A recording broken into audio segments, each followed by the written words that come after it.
E aí galera, aqui é o Léo, vamos lá para a segunda parte do vídeo. Então, como eu falei no anterior, agora eu estou adicionando a pigmentação da pele.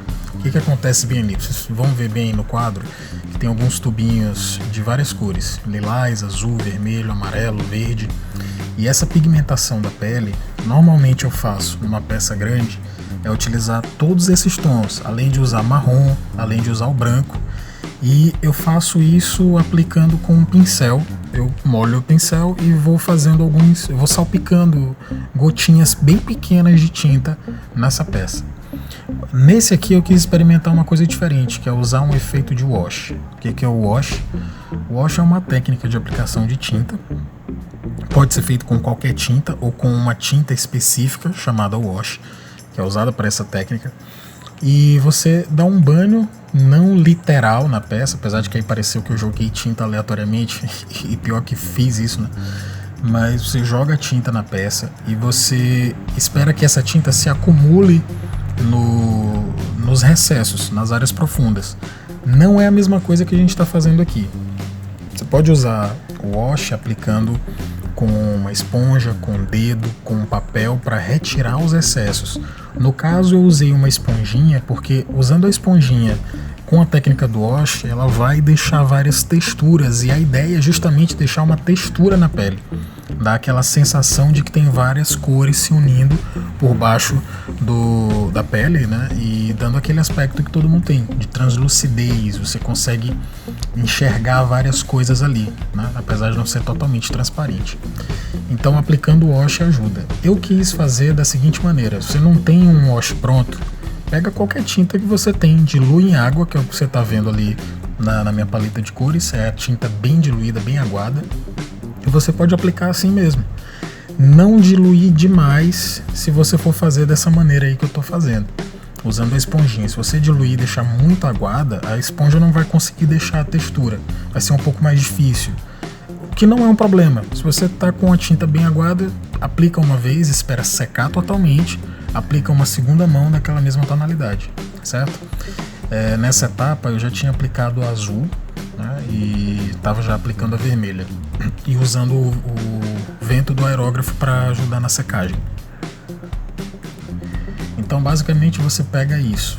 Eu usei somente 3 tons porque é uma peça pequena, não ia precisar reforçar tanto, e como vocês vão ver aí depois que eu ampliar a imagem, já dá para sentir uma diferença de tonalidade.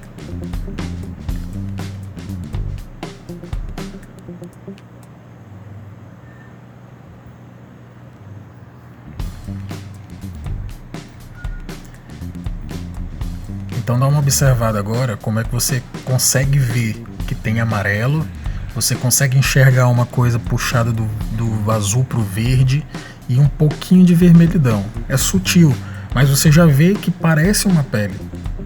Não é simplesmente uma cor única jogada de qualquer maneira.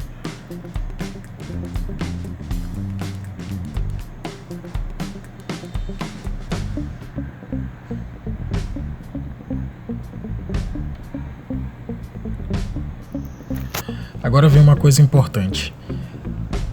Vocês olhando o vídeo, vocês acham que tá legal essa pele, essa tonalidade? Ficou legal? Na minha sincera opinião, poderia parar nesse ponto aí sem problema nenhum. Só que eu sempre repito isso para qualquer pessoa que eu falo de pintura de miniaturas. Um objeto em seu tamanho reduzido, se você diminuir a escala dele, ele não vai refletir a luz do mesmo jeito. Apesar das formas serem as mesmas, mas a luz não vai trabalhar.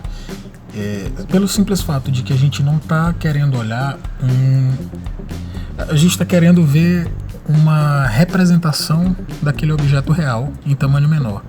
E para que isso seja uma representação com as suas cores, com as suas nuances de sombra, a gente vai ter que fazer isso, fabricar esses efeitos. Porque não vai adiantar você só pintar com um tom de pele, por mais bonito que ele fique, e você não reforçar as sombras. Então é isso que eu estou fazendo agora. Como eu faço em qualquer peça que eu pinte, eu sempre vou reforçar as sombras.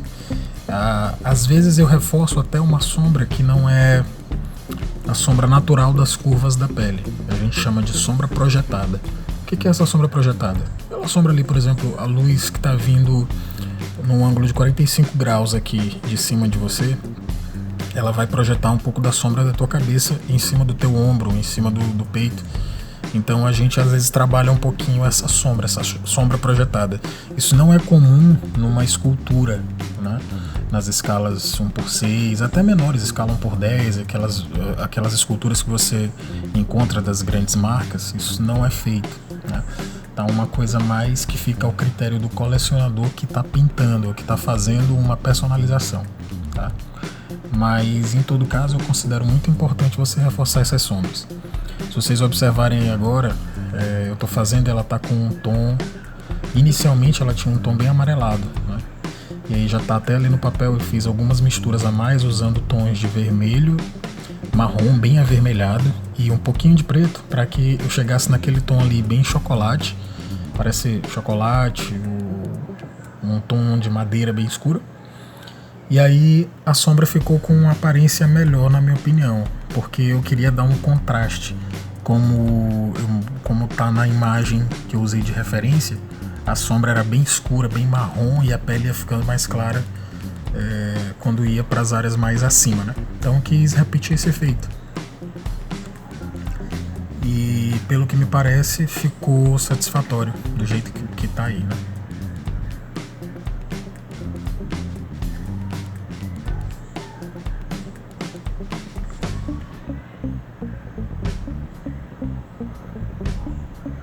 Uma coisa que vocês vão observar, essas sombras estão ficando bem marcadas, certo? É intencional que ela fique bem marcada. Ah, mas a sombra não tem que ser sutil?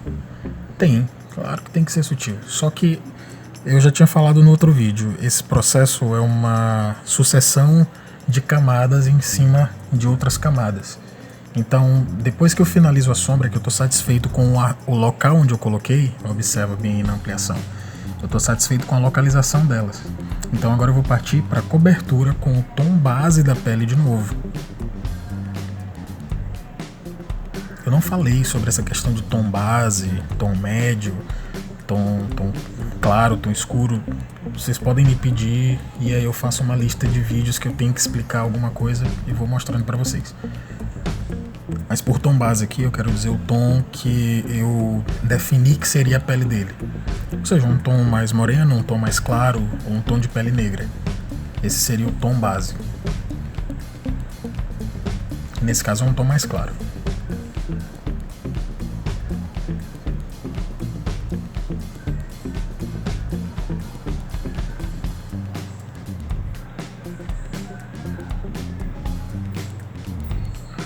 Pronto. E aí eu acho que tá dando para notar que com essa aplicação, ó, a pele vai ficando mais clara. Eu deixo essa tinta mais clara pegar um pouco nas sombras, porque isso faz com que essas áreas mais escuras se unifiquem com as mais claras, tá? Eu posso depois precisar reforçar essas sombras, mas a ideia aqui é que ela tem uma cobertura geral para me dar a sensação de qual é a pele dele, né? Para que eu possa dizer se esse cara é caucasiano, branco, se ele é negro, se ele é índio. É isso que eu quero fazer agora, tá? Depois de criar todos os efeitos, eu quero dar a cor da pele dele mesmo.